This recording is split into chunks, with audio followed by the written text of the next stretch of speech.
Halo, assalamualaikum para guru pejuang P3K sekalian. Jumpa lagi di channel Kelas Ilmu.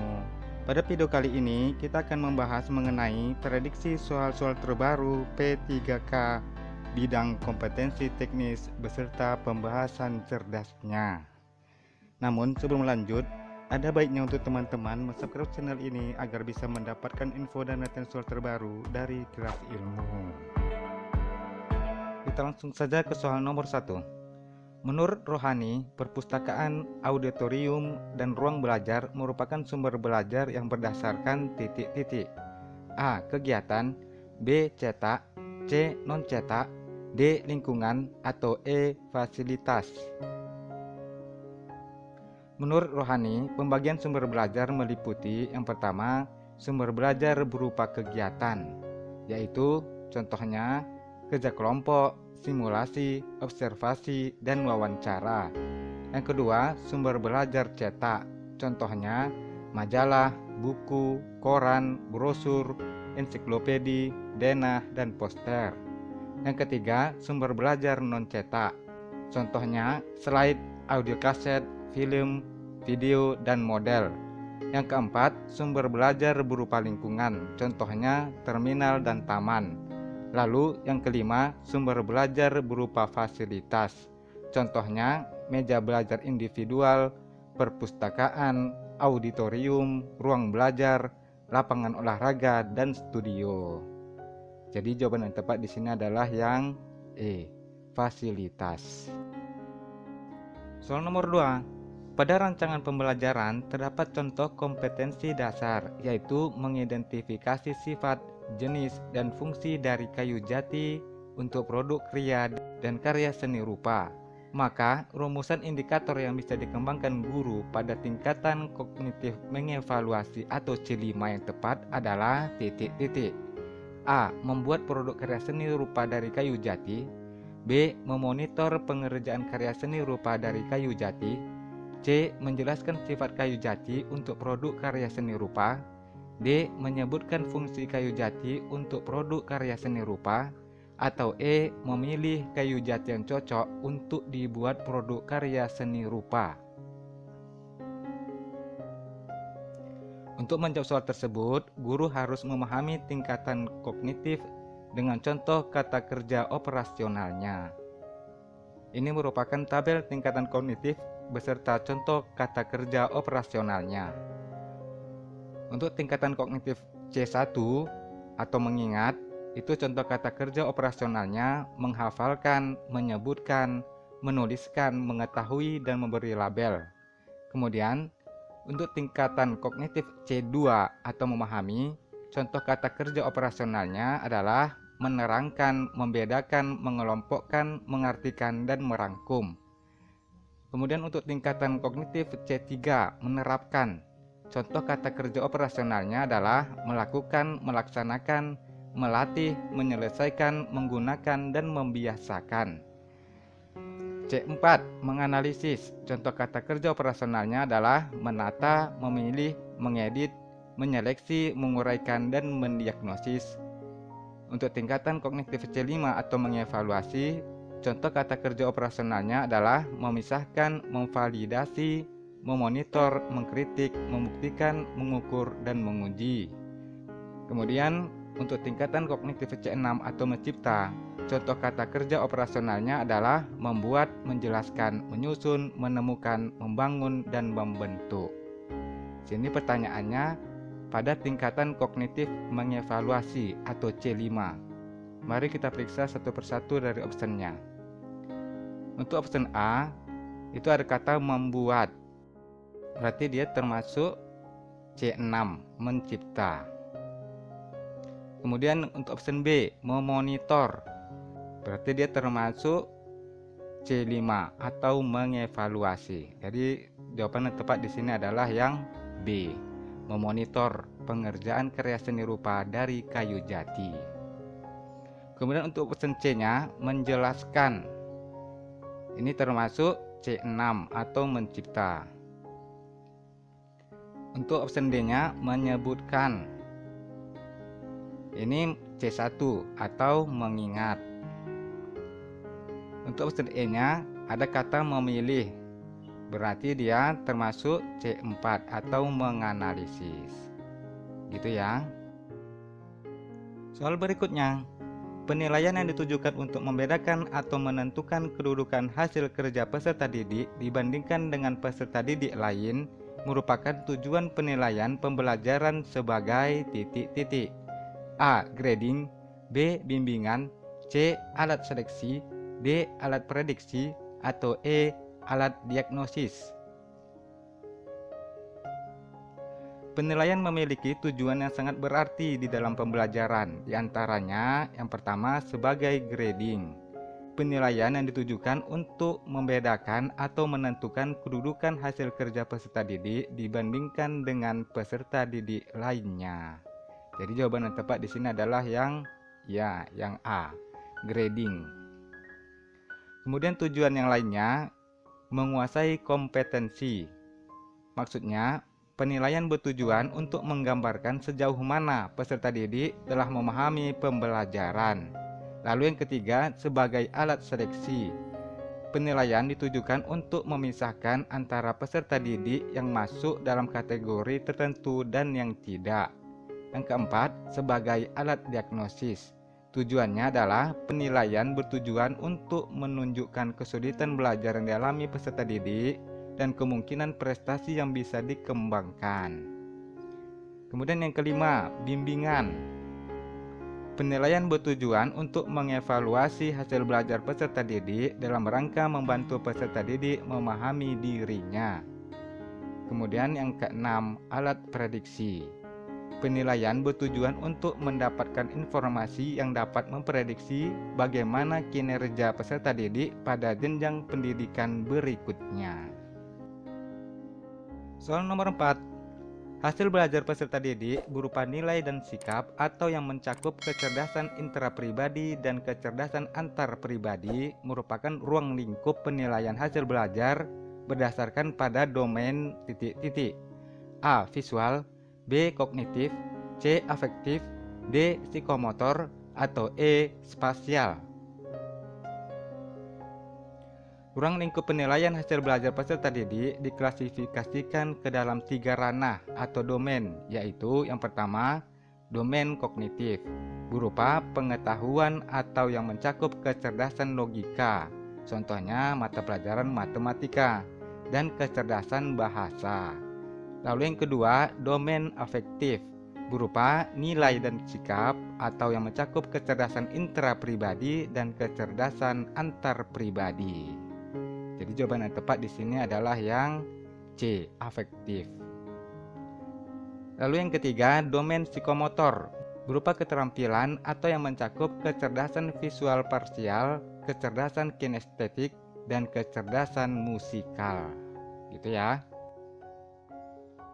Soal nomor 5. Kriteria paling rendah untuk menyatakan peserta didik mencapai ketuntasan pembelajaran dinamakan titik-titik. A. Ketuntasan minimal, B. Kriteria kelulusan minimal, C. Kriteria kelulusan maksimal, D. Kriteria ketuntasan minimal, atau E. Kriteria ketuntasan maksimal.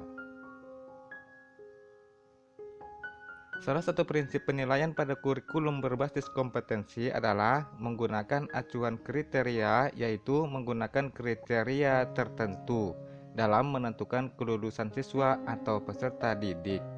Kriteria paling rendah untuk menyatakan peserta didik mencapai ketuntasan pembelajaran dinamakan kriteria ketuntasan minimal atau KKM. Kriteria ketuntasan minimal atau KKM harus ditetapkan sebelum awal tahun ajaran dimulai. Jadi jawaban yang tepat di sini adalah yang D, kriteria ketuntasan minimal. Soal nomor 6. Perhatikan tabel berikut ini. Di sini ada kompetensi dasar atau indikator A, B, C, D, kemudian kriteria pencapaian ketuntasan belajar siswa. Di sini ada kompleksitas, daya dukung, dan intake, serta kriteria ketuntasan minimal atau KKM terdiri dari KD dan MAPEL. Udah? Nilai KKM mata pelajaran atau MAPEL kimia tersebut adalah titik-titik. A 70, B 73, C C 75, D 78, atau E 80. Pertama-tama yang harus kita cari itu adalah mencari nilai KKM per KD.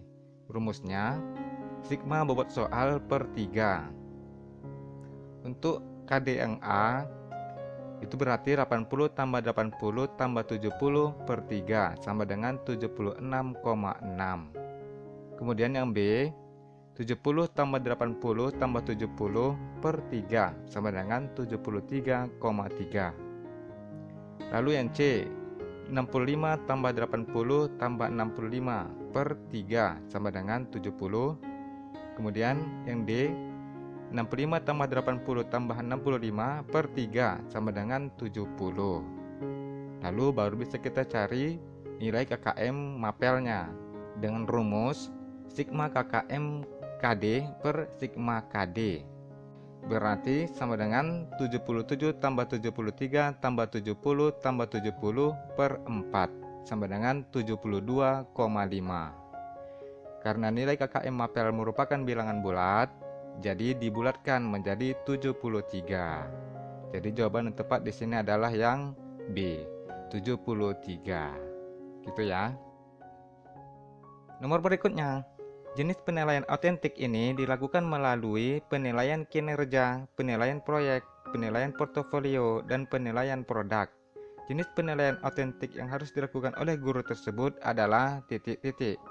A. Penilaian sikap. B. Penilaian objektif. C. Penilaian subjektif. D. Penilaian pengetahuan. Atau E. Penilaian keterampilan.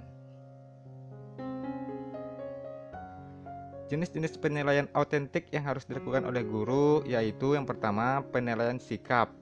Dilakukan melalui penilaian diri, jurnal, penilaian antar teman, dan observasi. Yang kedua, penilaian pengetahuan. Dilakukan melalui tes lisan, tes tertulis, dan penugasan. Kemudian yang ketiga, penilaian keterampilan. Dilakukan melalui penilaian kinerja, penilaian proyek, penilaian portofolio, dan penilaian produk. Jadi jawaban yang tepat di sini adalah yang E, penilaian keterampilan. Soal nomor 8. Penilaian autentik ini sebisa mungkin melibatkan partisipasi peserta didik, khususnya dalam proses dan aspek-aspek yang akan dinilai.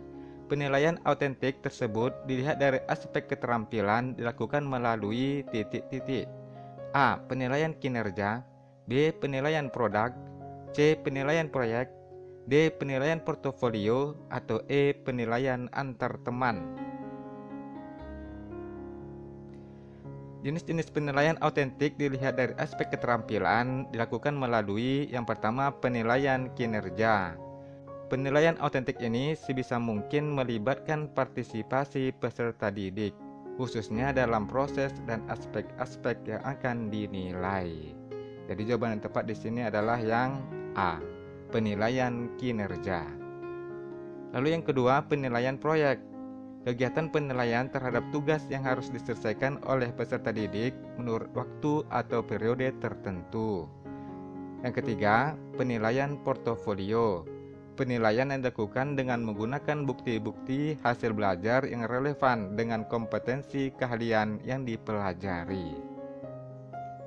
Kemudian yang keempat, penilaian produk adalah penilaian terhadap keterampilan peserta didik dalam mengaplikasikan pengetahuan yang dimiliki ke dalam wujud produk dalam waktu tertentu sesuai dengan kriteria yang telah ditetapkan baik dari segi proses ataupun hasil akhir. Gitu ya. Nomor selanjutnya, seorang guru merancang evaluasi dengan mendasarkan pada indikator dan tujuan pembelajaran yang sudah ditentukan di RPP. Evaluasi tersebut diarahkan untuk melihat hasil belajar siswa lebih lanjut, yaitu evaluasi lulusan setelah terjun ke masyarakat. Maka jenis evaluasi berdasarkan sasaran yang tepat dipilih oleh guru tersebut adalah titik-titik. A. Evaluasi input. B. Evaluasi outcome. C. Evaluasi proses. D. Evaluasi hasil. Atau E. Evaluasi konteks. Jenis evaluasi berdasarkan sasaran yaitu yang pertama, evaluasi outcome. Evaluasi tersebut diarahkan untuk melihat hasil belajar siswa lebih lanjut, yaitu evaluasi lulusan setelah terjun ke masyarakat. Jadi jawaban yang tepat di sini adalah yang B, evaluasi outcome.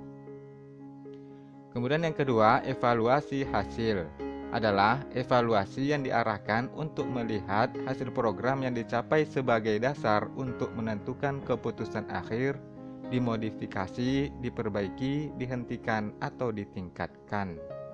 Kemudian yang ketiga, evaluasi konteks adalah evaluasi yang ditujukan untuk mengukur konteks program, baik mengenai latar belakang program, rasional tujuan, atau kebutuhan-kebutuhan yang muncul dalam perencanaan.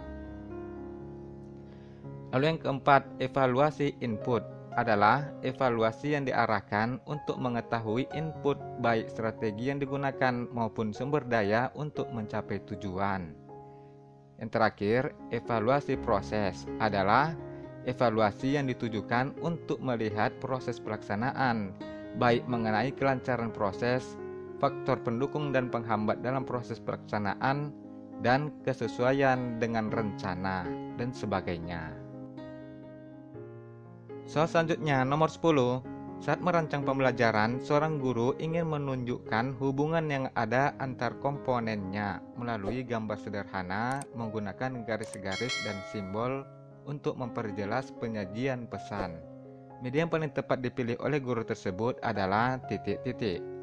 A. Grafik, B. Sketsa, C. Bagan, D. Diagram, atau E. AP atau alat permainan edukatif. Mari kita bahas satu persatu dari optionnya. Kalau sketsa adalah gambar sederhana, draft kasar yang melukiskan bagian-bagian pokoknya tanpa detail. Kemudian diagram adalah suatu gambar sederhana yang menggunakan garis-garis dan simbol atau skema untuk menunjukkan hubungan yang ada antar komponennya, menggambarkan struktur dari objeknya secara garis besar atau sifat-sifat proses yang terjadi. Jadi di sini jawaban yang tepat adalah yang D, diagram.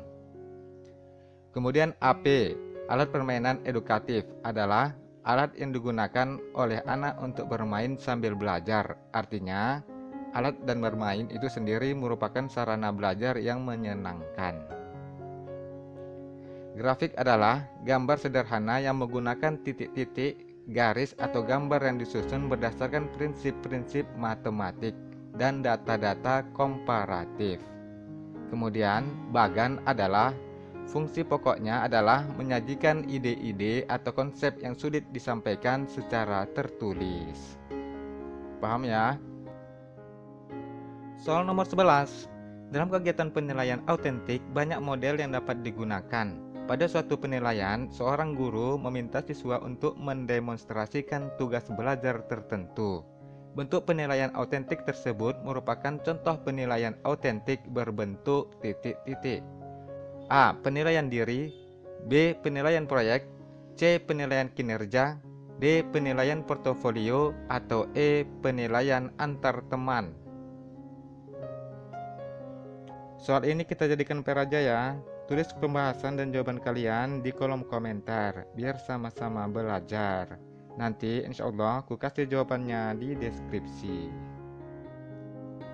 Oke teman-teman, sekian dulu video pembahasan prediksi soal P3K bidang kompetensi teknis pada kali ini. Sedikit kemajuan setiap hari di dalam dirimu, menambah sesuatu hingga hasil yang besar. Akhir kata, terima kasih sudah menyaksikan dan semoga bermanfaat. Nanti insya Allah kita akan berjumpa lagi pada video-video pembahasan lainnya. Assalamualaikum warahmatullahi wabarakatuh dan sampai jumpa. Bye.